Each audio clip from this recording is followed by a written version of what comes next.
और मुझे याद है कि एक दिन मेरे पास मेल आया कि you have been invited to meet APJ Abdul Kalam sir and ये, और टाइम मेंशन था 1950 to 20, यानी कि बिल्कुल एग्जैक्ट 7:50 पर मुझे मिलना था। तो एक फ़नी इंसिडेंस क्या हुआ कि मैंने घर में बताया कि ऐसे ऐसे मुझे प्रेसिडेंट से मिलने जाना है। तो पहले तो मेरे पेरेंट्स ने कहा कि क्या फ़ायदा, क्या करोगे, क्योंकि उन्हें ऐसा लगा कि कोई रैली वैली है और मैं भीड़ में दूर से कहीं मिलने जा रहा हूँ। तो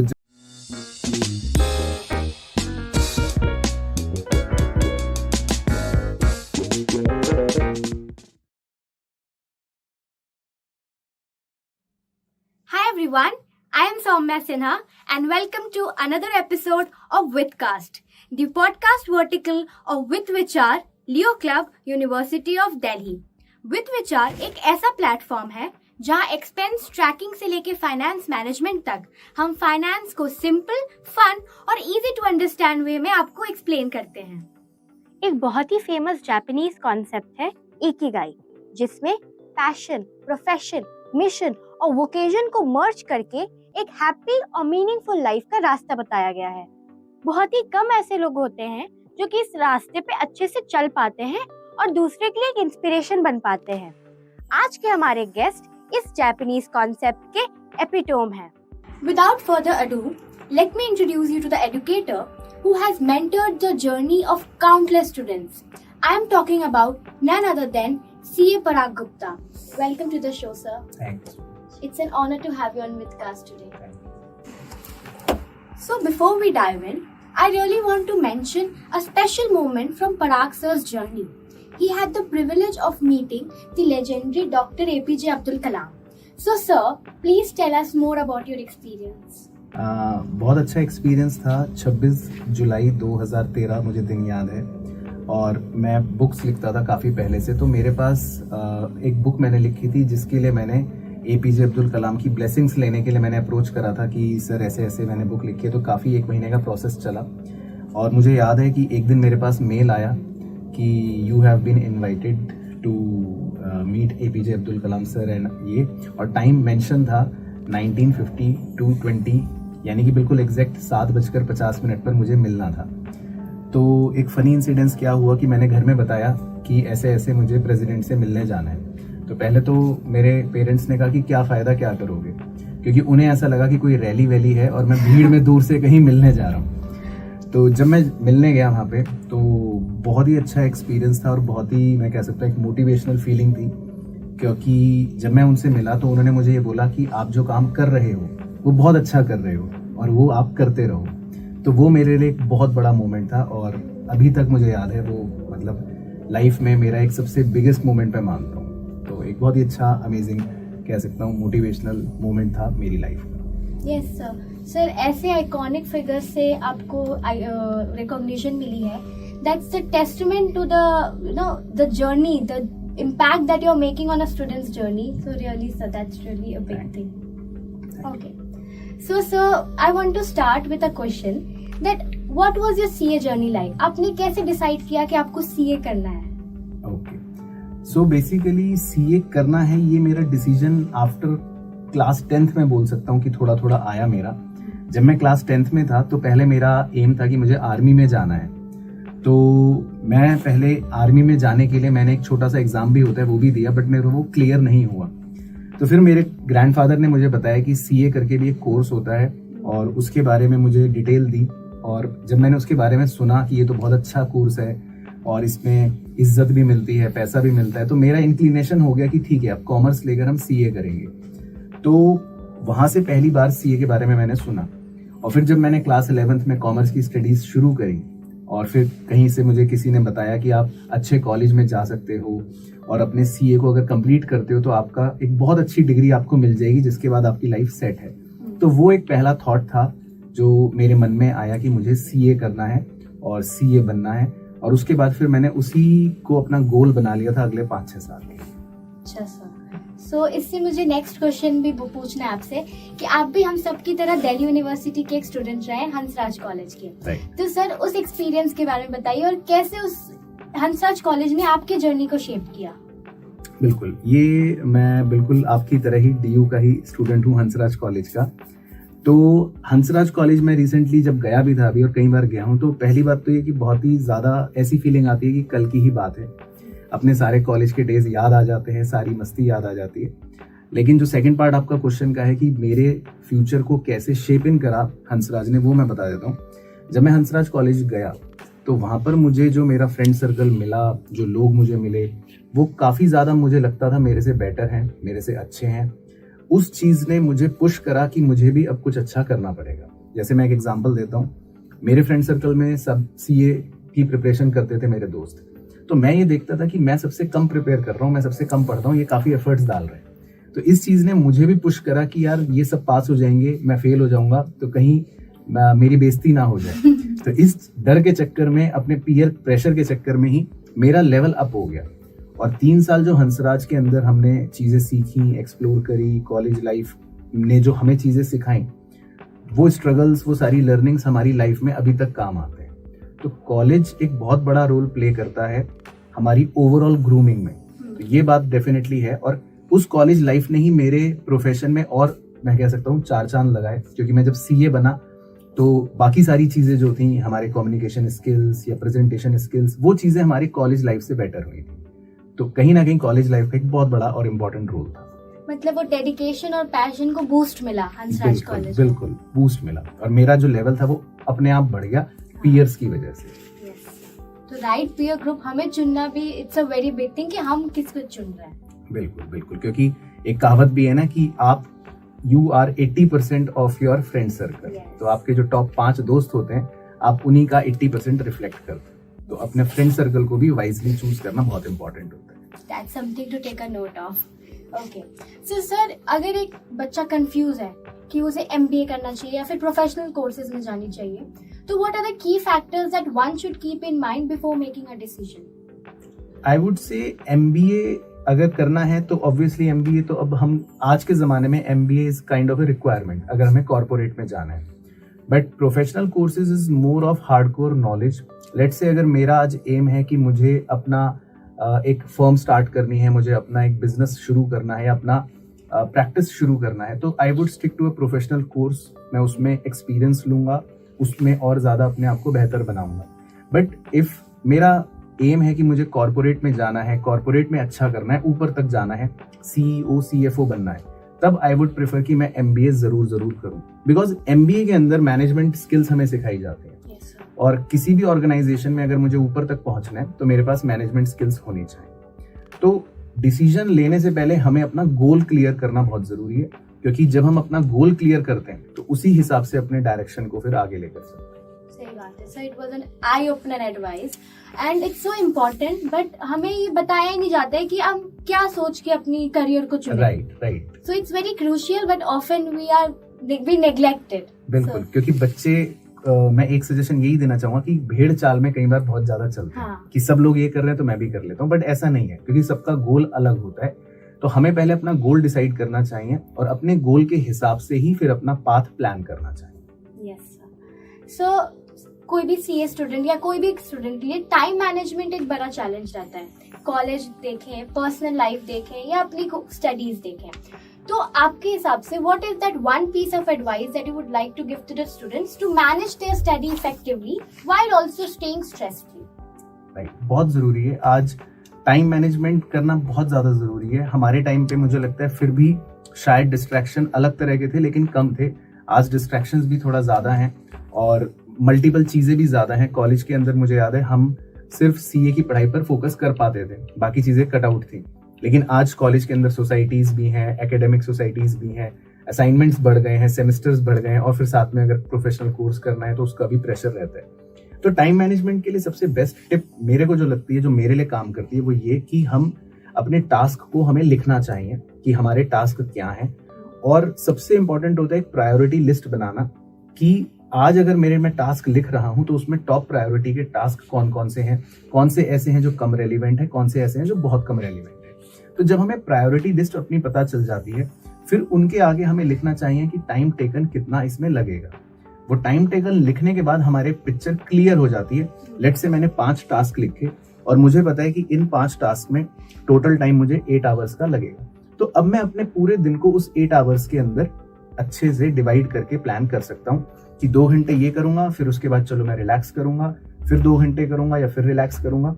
तो सबसे इंपॉर्टेंट चीज स्टूडेंट के लिए ये है कि डेली अपना एक टाइम टेबल या डेली अपने डेली टास्क लिखने बहुत जरूरी है। यस सर, मतलब एक स्ट्रैटेजी बना ले कि हम कितना टाइम दे रहे हैं किसी भी काम को। अगर फॉर एग्जाम्पल मैं बच्चों को ये भी बताता हूँ कि लेट से आप रील्स देख रहे हो, तो रील्स देखने का भी अगर आप टाइम डिफाइन करोगे कि ठीक है 2 बज रहे हैं, मैं अभी रील्स देखना स्टार्ट करूंगा, बट कट टाइम है 2:15, तो ठीक है आप 15 मिनट रील्स भी देखो, एंटरटेनमेंट भी लो, बट आपको पता होना चाहिए कि वो सिर्फ 15 मिनट ही रहना चाहिए।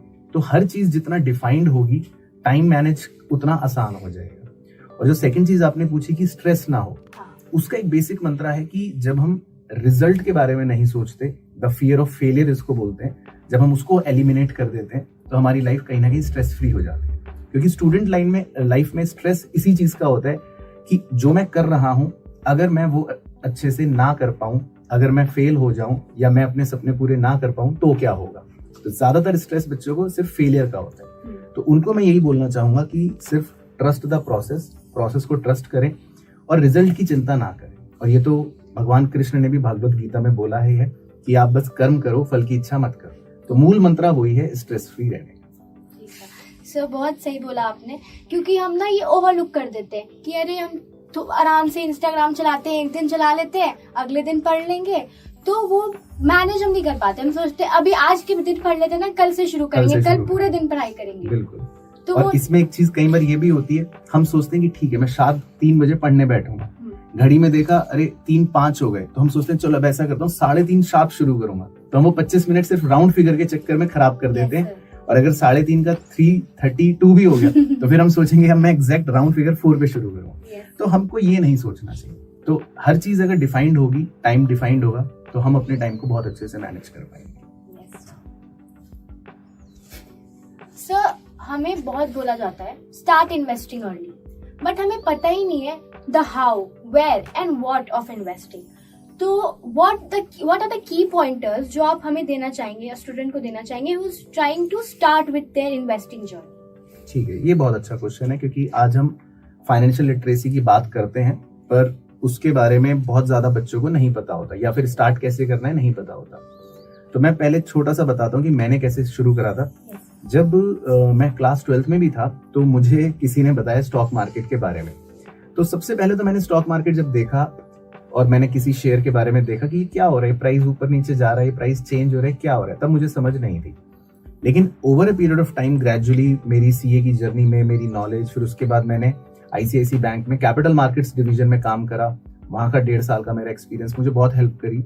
और 2010 ऑनवर्ड्स मैं लगातार इन्वेस्ट और ट्रेड करता हूँ। तो आज 15 साल का एक्सपीरियंस होने के बाद मैं सिर्फ ये बोलूंगा कि अगर किसी को इन्वेस्टिंग स्टार्ट करनी है लेट से, तो एक बेसिक थंब रूल सबसे पहले देता हूँ। वो होता है, हमारे 2 मेन एसेट क्लास हैं। हम एक को मान लेते हैं बॉन्ड, एक को मान लेते हैं स्टॉक।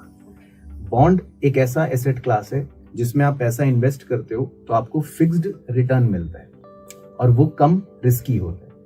लेकिन स्टॉक जो होता है उसमें रिटर्न फिक्स नहीं होता और उसमें रिस्क ज्यादा होता है, क्योंकि कंपनी का प्रॉफिट होगा तो वो डिविडेंड देगी या शेयर का प्राइस बढ़ेगा, नहीं तो नहीं बढ़ेगा। तो मोटा मोटा हम मान लेते हैं 2 तरह के हमारे एसेट क्लास बन गए। अब किसी को भी अगर इन्वेस्ट करना हो तो एक बेसिक थंब रूल क्या है होता है, आपकी जितनी एज है उतना परसेंटेज आपको बॉन्ड में इन्वेस्ट करना चाहिए, और 100 में से अपनी एज माइनस करके जो बच गया उसको आपको स्टॉक में या शेयर बाजार में इन्वेस्ट करना चाहिए या इक्विटी में इन्वेस्ट करना चाहिए। तो लेट्स से एज्यूम करते हैं कि अगर आप अभी 18 साल के हैं, तो आपको अपने इन्वेस्टमेंट का, अपने 100 रुपए 200 रुपए जितना भी आप चाहते हो, उसका 18% अमाउंट किसी फिक्स्ड इंटरेस्ट बियरिंग इंस्ट्रूमेंट में इन्वेस्ट करना चाहिए, जैसे कि बॉन्ड, एफडी, डिबेंचर, कुछ भी जहां पर आपको पता है ये पैसा मेरा बिल्कुल अब फिक्स हो गया, सुरक्षित है और फिक्स्ड इंटरेस्ट मिलेगा। और 82% पैसा अपना शेयर बाजार में इक्विटी इंस्ट्रूमेंट में इन्वेस्ट करना चाहिए। उसमें रिस्क ज्यादा है, लेकिन अब होता क्या है, जैसे जैसे आपकी एज बढ़ेगी वैसे वैसे आपका डेट के अंदर पैसा इन्वेस्टमेंट बढ़ेगा और इक्विटी के अंदर उतना कम होगा। तो लॉजिक ये होता है कि जब आपकी उम्र बढ़ती है तो आपकी रिस्क लेने की क्षमता कम होती है। तो इसीलिए अगर आप अभी यंग हैं तो आप ज्यादा पैसा इक्विटी में इन्वेस्ट करें और कम पैसा डेट में। और जैसे जैसे उम्र बढ़नी शुरू होती रहेगी ऑटोमेटिकली आप इक्विटी में कम इन्वेस्ट करोगे और डेट में ज्यादा। मान लेते हैं आज कोई 60 साल का व्यक्ति है जो बुजुर्ग है, तो उसको आइडियली ज्यादा पैसा इक्विटी में इन्वेस्ट नहीं करना चाहिए, क्योंकि उसके लिए रिस्क लेना मुश्किल है। उसको चाहिए सिक्योर्ड इनकम, तो वो ज्यादा पैसा डेट में इन्वेस्ट करेगा। तो ये एक बेसिक फंडा होता है। और दूसरी चीज की इन्वेस्ट कैसे करना है, कहाँ करना है, तो उसके मल्टीपल सोर्सेज हैं। आज सबसे पहले हम डीमैट ओपन कर सकते हैं किसी भी ब्रोकर के साथ। आज हमारे पास म्यूचुअल फंड्स के ऑप्शन है। और अगर हमें कुछ भी नहीं करना, लेट्स से हम पॉकेट मनी की भी बात करें, हम सोचते हैं कि लेट्स से मैं हर हफ्ते 50 रुपए इन्वेस्ट करना चाहता हूं, तो हम SIP के माध्यम से वो कर सकते हैं। तो इन्वेस्टिंग बस शुरू करना इंपॉर्टेंट है, कैसे होगी वो तो जब हम धीरे धीरे घुसते हैं उसके अंदर वो ऑटोमेटिकली आ जाता है। अच्छा सर, आपने SIP की बात की, तो हमारे ऑडियंस ये जानना चाहेंगे कि SIP का फुल फॉर्म क्या होता है, वो जस्ट ब्रीफ में कि वो क्या होता है। ठीक है, तो SIP बेसिकली होता है सिस्टमैटिक इन्वेस्टमेंट प्लान। अब मान लेते हैं आज मेरे पास 100 रुपए हैं, अब मैंने पूरे 100 रुपए आज ही इन्वेस्ट कर दिए। अब उसमें ये रिस्क हो सकता है कि मेरे पैसा इन्वेस्ट करते ही कल शेयर बाजार कम हो जाए, नीचे चला जाए।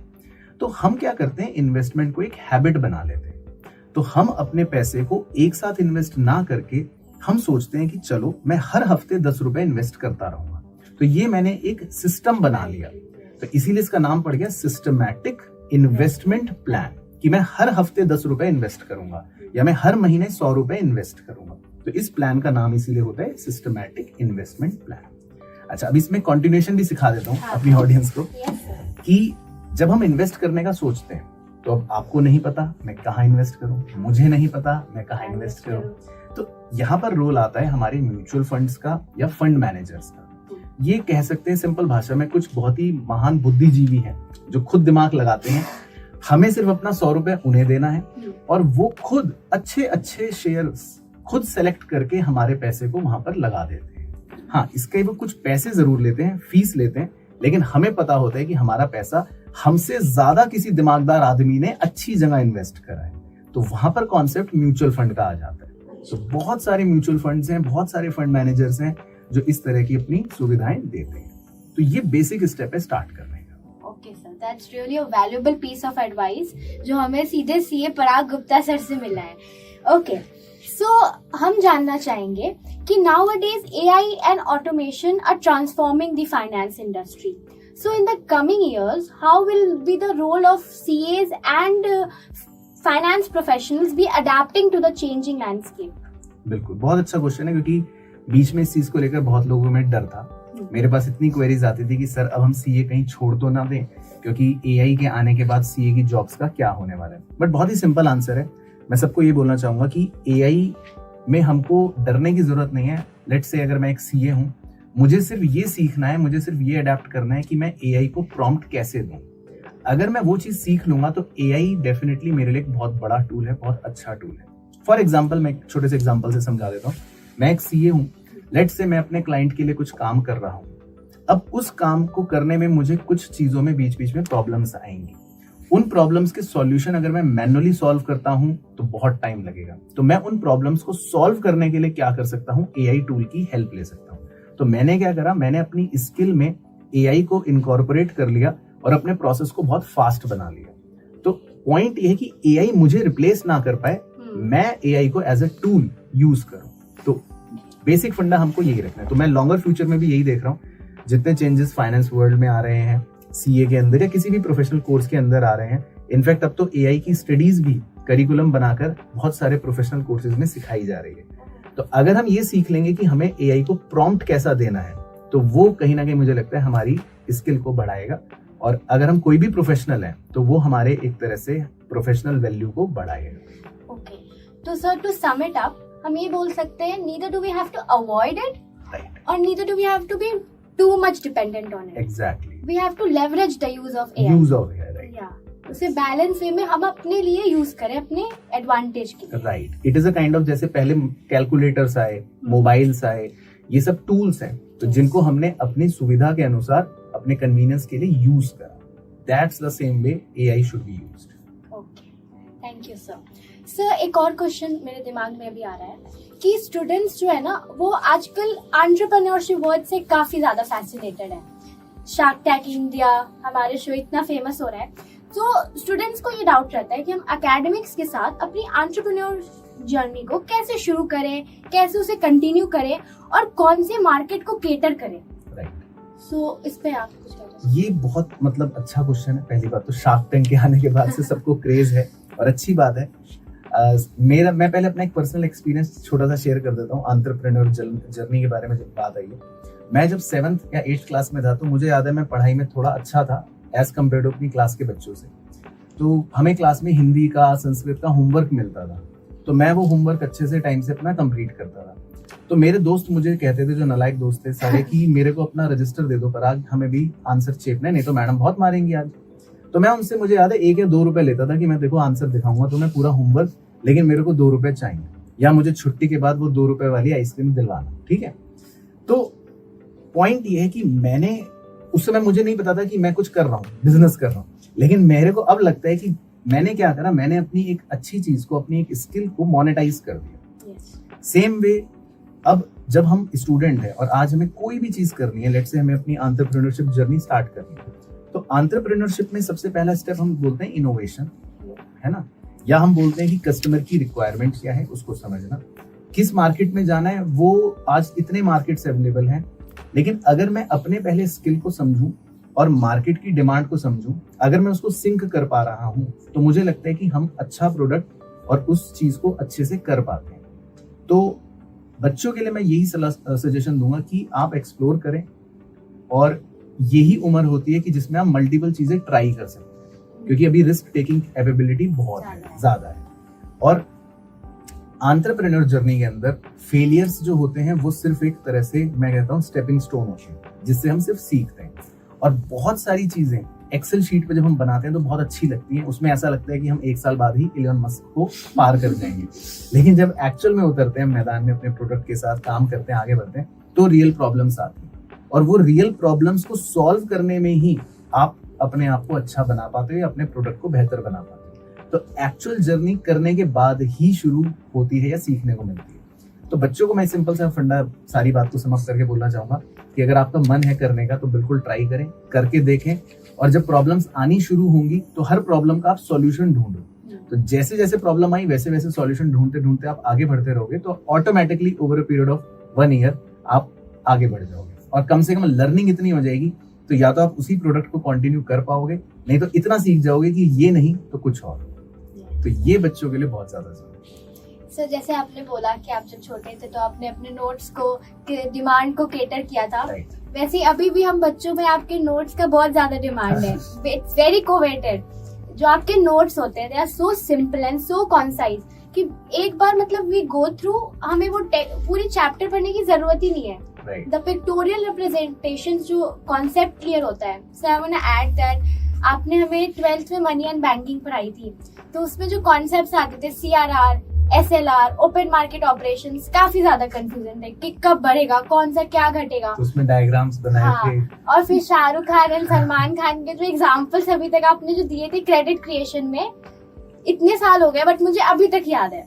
सो I want to add to this that जिस तरह से आप बच्चों को कॉन्सेप्ट्स क्लियर कर रहे हो, हमारा बर्डन सर उस टाइम पे बिल्कुल शांत हो जाता है, क्योंकि स्कूल में हमें बोला जाता है बोर्ड्स आ रहे हैं, पढ़ो पढ़ो, प्रेशर ज्यादा होता है। Yes sir. सो आपके नोट्स एंड आपसे अगर कोई बच्चा पढ़े जैसे मैंने किया था, जर्नी बहुत ज्यादा स्मूथ हो जाती है। नहीं, मैं इसमें यही ऐड करना चाहूंगा कि वो चीज हुई इस वजह से, जो मुझे लगता है कि क्योंकि जब मैंने बहुत शुरू में ही स्टार्टिंग में अपने दोस्तों को पढ़ाता था, तो दोस्त जो होते हैं वो हमेशा क्या बोलते हैं कि यार ये सब डिटेल मत बताओ, मेरे को तो बस फटाफट ऐसा बता दो मैं पास हो जाऊं। तो उनको पढ़ाने के लिए मुझे क्या करना होता था, पूरा चैप्टर आसान से आसान भाषा में एक समरी या डायग्राम के थ्रू उनको समझाना होता था। तो वो धीरे धीरे वो क्या हुई, वो स्किल इनबिल्ट होनी शुरू हो गई कि किसी भी चैप्टर को या किसी भी कॉम्प्लेक्स चीज को पहले मैं खुद समझता हूँ, उसकी स्टडी करता हूँ, पूरा दिमाग में चार्ट बनाता हूँ कि ये अगर सिंप्लीफाई होगा तो कैसे होगा, फिर उसको मैं कहानी में पिरो के किसी को समझाता हूँ। तो वही चीज फिर धीरे धीरे नोट्स में आनी शुरू हो जाती है।